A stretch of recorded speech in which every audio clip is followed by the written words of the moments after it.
Bon, on va continuer dans les religions. Franc-maçonnerie. Alors, la fameuse BD. Il y en a... Je n'en ai que 7, il paraît qu'il y en a 8 en tout. Alors, j'ai les noms, j'ai les noms.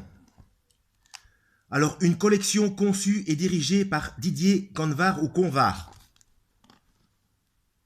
Vous voyez? Il se cache pas, hein, c'est de la BD. Pierre-Marie Adam, grand maître de la Grande Loge de France. La Grande Loge de France, plus ancienne obédience maçonnique française, fondée en 1728. Voilà, c'est là.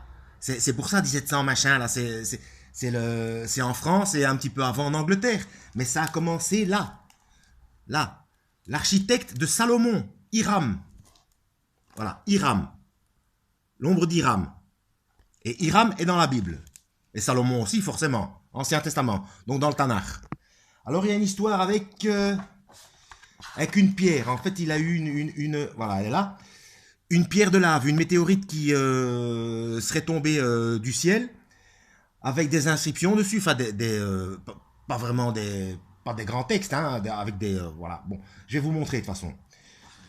Et elle aurait été cassée en 3, et ce qui aurait provoqué les 3 grandes religions monothéistes. Hop.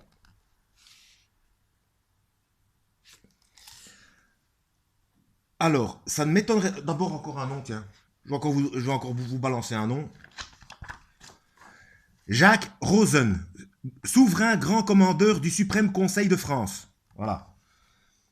Mais il y en a partout, hein, des noms historiques, des gens de maintenant, voilà. Bon, bref.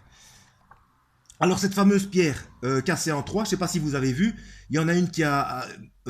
une des gravures dessus, c'est une étoile à 6 branches, donc ce serait le judaïsme. Il y a une croix christique et un croissant, ça doit être l'islam. Voilà, cette pierre serait tombée et aurait été coupée en 3, partagée entre 3 individus dans l'Antiquité. Et je me demande jusqu'à quel point, la fameuse pierre noire là, qui est que ceux qui font le pèlerinage à la Mecque et qui vont embrasser à la Kaaba, donc le cube. Je me demande si c'est pas une de ces... mais c'est de nouveau le culte des objets. Hein. Je rappelle que les 3 religions, ça fout le boxon parce qu'il n'y a aucune religion qui obéit à Dieu quand on lit les 10 commandements et qu'on suit les instructions du Verbe, donc du Christ. Il y a des tas de trucs en tête, mais bon, je vous ai déjà montré par rapport à la franc-maçonnerie. Bon, allez, c'est bon pour le numéro 7. À suivre. Que Dieu vous guide.